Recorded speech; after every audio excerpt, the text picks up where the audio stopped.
Bezrat Hashem, ce cours est dédié pour le Refoua Shlema de Galia Bat Sofi. Refoua Shlema, c'est la Gemara de Shabbat 95a.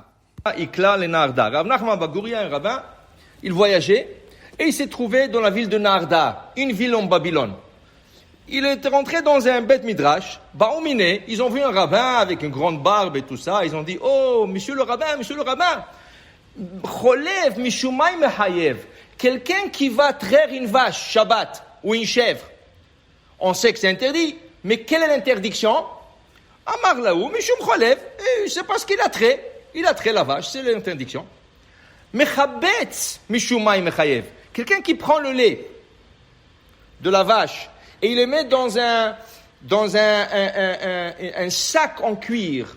Et il secoue le lait jusqu'à que ça commence à faire comme un peu de fromage, mais il reste toujours de l'eau en haut et le fromage qui est plus dur descend en bas. Mishumay mechayev, amar la mechabetz, parce qu'il a fait le chabetz, il a secoué, megaben. Mishumay mechayev. Quelqu'un qui fait du fromage Shabbat, il prend du lait et il forme un fromage. Et il fait un fromage, okay? Dans un moule et tout ça. C'est quoi l'interdiction de le faire Shabbat? Amar Leou, il leur a dit, il a fait le fromage, Megaben.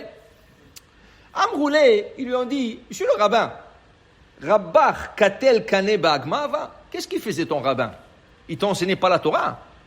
Qu'est-ce que tu nous réponds? On te dit, traire la vache, c'est quoi l'interdiction? Dire traire. Nous, on sait ça qui s'est interdit de traire, mais c'est quoi l'interdiction?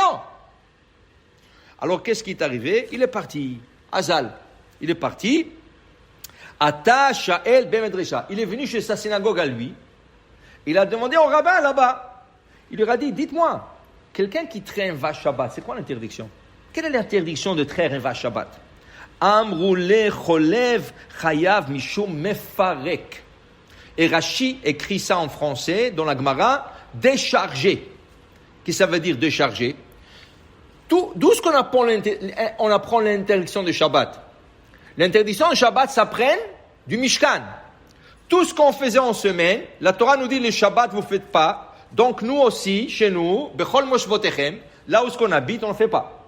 Une des travaux qui se fait, ça veut dire les travaux qui se faisaient dans le Mikdash, sont pour la construction ou pour le service de Beth Amikdash. Parmi le service, c'était aussi le décharger. Décharger, ça veut dire mefarek. Mefarek, c'est quoi? Tu prenais un grain de blé et tu le sortais de sa pochette. Il est couvert par une pochette, tu le sortais. Shabbat, c'est assourd de le faire. Ça s'appelle mefarek. Tu as déchargé la pochette du grain. Tu as purgé le grain de la pochette. Okay? Tout ce qui se ressemble à cela sera interdit Shabbat. Exemple, presser une orange, faire un jus d'orange. Non, tu ne peux pas. Parce que le jus, il est dans la pochette qui est l'orange. Tu presses l'orange, tu décharges le jus de l'orange. C'est assourd de presser une orange. Mais par contre, il est permis de presser du citron. Okay? On ne peut pas rentrer aujourd'hui dans tout le détail, mais citron, c'est permis. Tous les autres fruits, c'est interdit. C'est rien que le citron qu'on a le droit de presser. Okay? Même si on ne le presse pas sur une salade pour le séfarade, on peut prendre du citron, en mettre dans un verre et presser. Mais l'orange, tu ne peux pas. Tu ne peux pas la presser. Okay? De raisin, tu ne peux pas presser. Pourquoi? Tu décharges. Tu décharges le jus qui se trouve dans la pochette. La même chose. Quand tu vas chez une vache et la mamelle, elle est pleine de lait et tu traites, tu décharges le lait de la mamelle.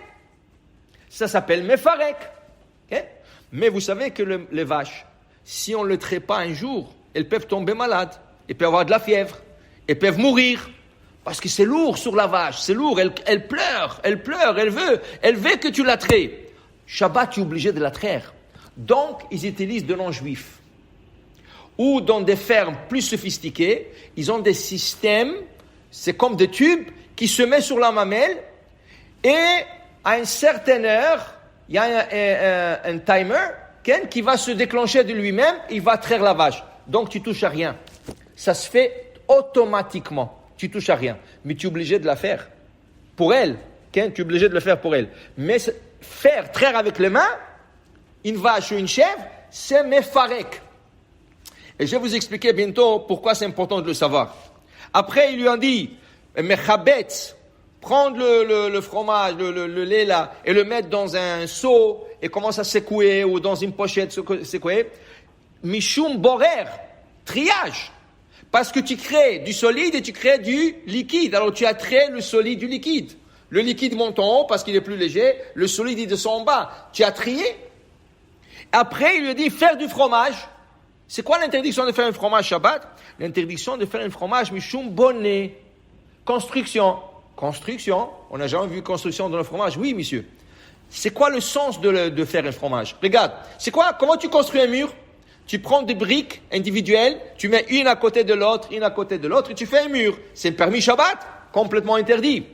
Donc, si tu prends une matière qui est liquide, que les molécules sont séparées une de l'autre, et tu la solidifies, et tu commences à rejoindre les molécules et le rendre dur, et il se forme comme quelque chose qui est solide, tu as construit, c'est la même idée de construction.